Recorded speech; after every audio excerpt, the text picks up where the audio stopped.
Chapter 24. During Jehoiakim's reign, Nebuchadnezzar, king of Babylon, invaded the land, and Jehoiakim became his vassal for 3 years. But then he changed his mind and rebelled against Nebuchadnezzar. The Lord sent Babylonian, Aramean, Moabite, and Ammonite raiders against him. He sent them to destroy Judah in accordance with the word of the Lord proclaimed by his servants the prophets. Surely these things happened to Judah according to the Lord's command, in order to remove them from his presence because of the sins of Manasseh and all he had done, including the shedding of innocent blood. For he had filled Jerusalem with innocent blood, and the Lord was not willing to forgive. As for the other events of Jehoiakim's reign, and all he did, are they not written in the book of the annals of the kings of Judah? Jehoiakim rested with his fathers, and Jehoiakim, his son, succeeded him as king. The king of Egypt did not march out from his own country again, because the king of Babylon had taken all his territory, from the Wadi of Egypt to the Euphrates River. Jehoiakim was 18 years old when he became king, and he reigned in Jerusalem 3 months.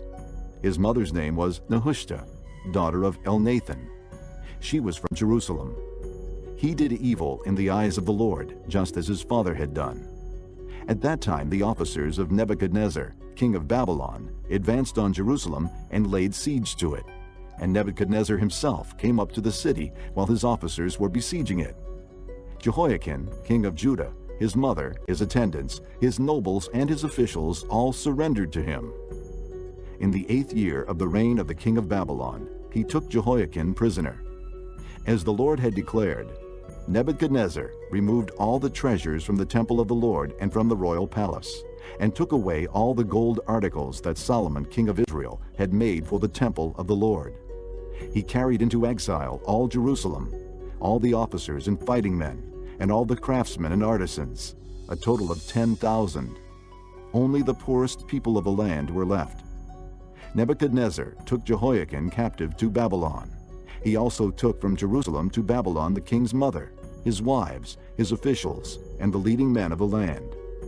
The king of Babylon also deported to Babylon the entire force of 7,000 fighting men, strong and fit for war, and 1,000 craftsmen and artisans.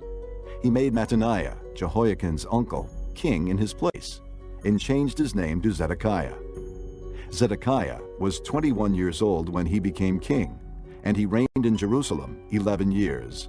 His mother's name was Hamutal, daughter of Jeremiah. She was from Libnah. He did evil in the eyes of the Lord, just as Jehoiakim had done.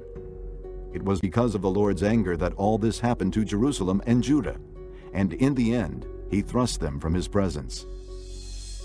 Now Zedekiah rebelled against the king of Babylon. Chapter 25. So in the 9th year of Zedekiah's reign, on the 10th day of the 10th month, Nebuchadnezzar, king of Babylon, marched against Jerusalem with his whole army. He encamped outside the city and built siege works all around it. The city was kept under siege until the 11th year of King Zedekiah. By the 9th day of the 4th month, the famine in the city had become so severe that there was no food for the people to eat. Then the city wall was broken through, and the whole army fled at night through the gate between the 2 walls near the king's garden, though the Babylonians were surrounding the city. They fled toward the Arabah, but the Babylonian army pursued the king and overtook him in the plains of Jericho. All his soldiers were separated from him and scattered, and he was captured. He was taken to the king of Babylon at Riblah, where sentence was pronounced on him. They killed the sons of Zedekiah before his eyes. Then they put out his eyes, bound him with bronze shackles, and took him to Babylon. On the 7th day of the 5th month, in the 19th year of Nebuchadnezzar, king of Babylon, Nebuzaradan, commander of the imperial guard, an official of the king of Babylon, came to Jerusalem. He set fire to the temple of the Lord, the royal palace, and all the houses of Jerusalem. Every important building he burned down. The whole Babylonian army, under the commander of the imperial guard, broke down the walls around Jerusalem. Nebuzaradan, the commander of the guard, carried into exile the people who remained in the city, along with the rest of the populace, and those who had gone over to the king of Babylon. But the commander left behind some of the poorest people of the land to work the vineyards and fields. The Babylonians broke up the bronze pillars, the movable stands, and the bronze sea that were at the temple of the Lord, and they carried the bronze to Babylon. They also took away the pots, shovels, wick trimmers, dishes, and all the bronze articles used in the temple service. The commander of the imperial guard took away the censers and sprinkling bowls, all that were made of pure gold or silver. The bronze from the two pillars, the sea, and the movable stands, which Solomon had made for the temple of the Lord, was more than could be weighed.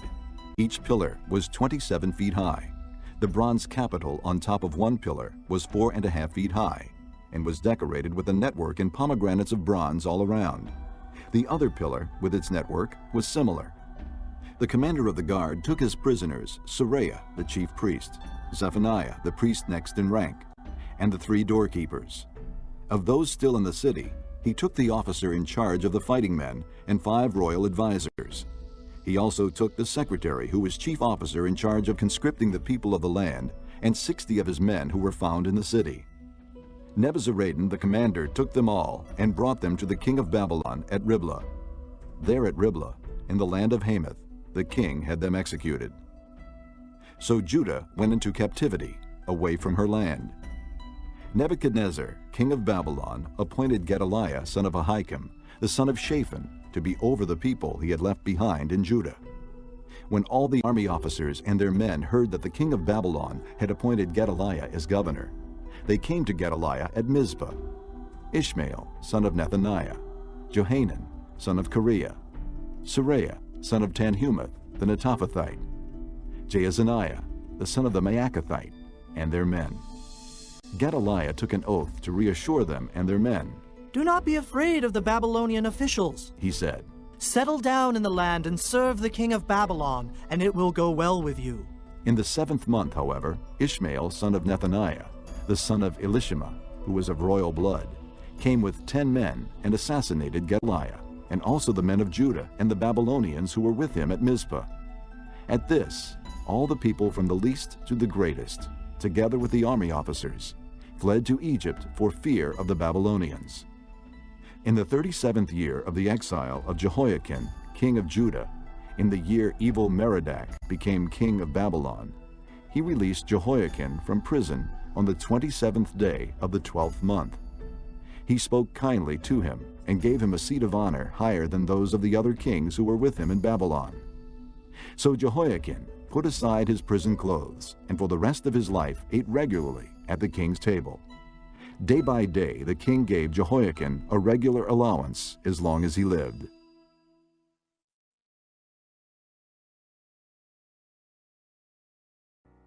Chapter 5.